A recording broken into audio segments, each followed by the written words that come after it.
There's the young right-hander, Dwight Gooden. Last year, he did it all. He sure did. 19-4 at Lynchburg, 300 strikeouts. Won a couple of games at Tidewater, I believe, didn't he? He won one game in the. He won one and lost one in the playoffs, and then won another one in the Little World Series. So that's 21 victories in the minors last year. The Astros line up the same as last night. And Bill Doran set to lead off against Gooden. Gooden, whose parents are here watching. Doran takes a ball. Here's a fellow, as Doran steps in, Jim, that's 19 years old plus, and what we're talking about the last inning was how many pitches does he have? He obviously, by looking at his stats, throws hard. He's up in the 90s, I assume, and probably doesn't use a whole lot besides that at this stage.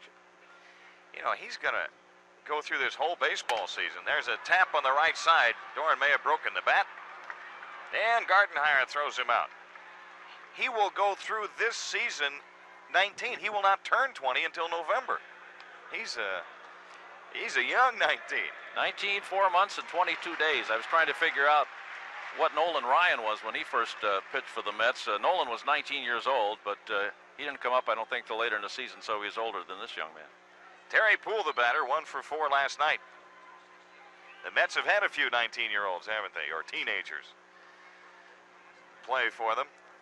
I think they've had about 5. I think that there have been 2 pitchers. I think the note said that there have been 2 pitchers younger than Gooden is to start for the Mets, or to pitch for the Mets. Kendo was an everyday player last year at 19. There's a strike. 0-2 to Poole, and of course Crane Poole is the one that first comes to mind, the first one they had. I always remember Crane Poole. I always associate Ed with Rusty. They came up about the same time, both as I think 18, 19-year-olds. 2 strikes on Poole.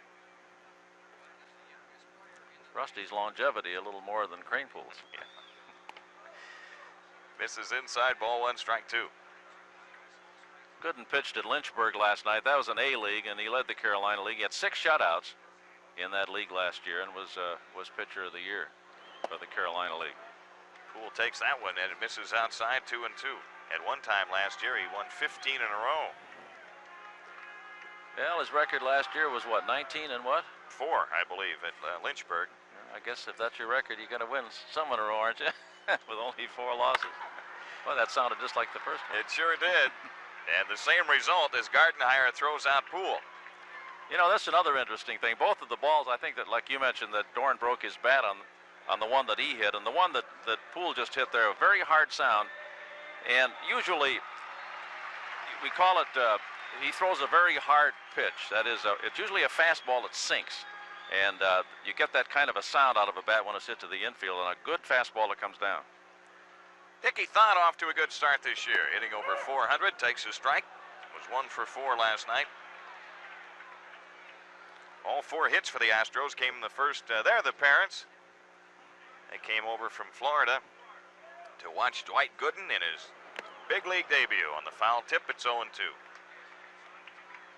First 4 batters in the Astro lineup had all the hits last night. He has pitched in 38 minor league games, has won 24 and lost 9. Kind of interesting to look at his stats, Jim. A 2.57 ERA in the minors, and he struck out 344 batters in 270 innings. Oh. Gets his first strikeout here. The Astros down in order in the first. Dwight Gooden, impressive. Couple of ground balls on the right side, and then he strikes out Dickie Thon. So we've played an inning, and we have no score. The Astros and the Mets.